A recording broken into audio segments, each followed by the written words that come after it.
আসসালামু আলাইকুম, আমি নাইম আছি আপনাদের সাথে। তো আজকে আমরা দেখব থ্রি ফেজ মোটরের এক ফেজে এম্পিয়ার বেশি না কেন। তো দেখেন দুটো ফেজ কিন্তু কালো হয়ে গেছে। তো এটা হলো একটা স্টার করা, ওই দেখেন ছোট যে কন্ট্যাক্টটা ওইটা কিন্তু স্টার করা আছে এবং মাঝখানেরটা হলো ডেল্টা, এবং এর আগে যেটা ওভারলোড লাগানো আছে ওইটা হলো মেইন কন্ট্যাক্ট।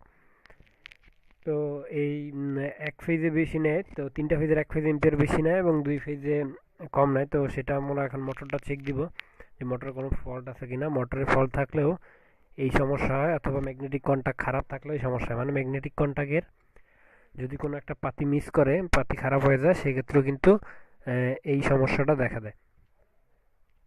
তো আমরা এখন মোটর চেক করে দেখি যে মোটর ভালো আছে নি। তো মোটর আমরা দেখতেছি যে মোটর ভালোই দেখাচ্ছে, যেহেতু স্টার্টটা করা মোটর থেকে আমার 6টা তার আসছে।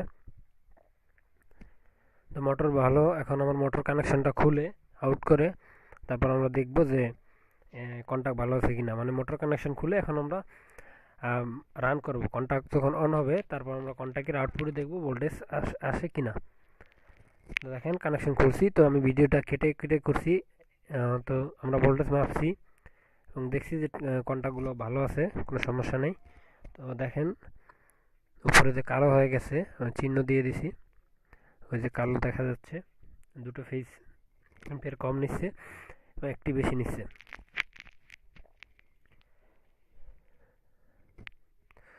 তো এই ফেজটা কিন্তু আমার এম্পিয়ার বেশি নিচ্ছে। দেখেন এটা দেখা গেছে প্রায় 10 থেকে 15 এম্পিয়ার বেশি নিচ্ছে দুটো ফেজের তুলনায়।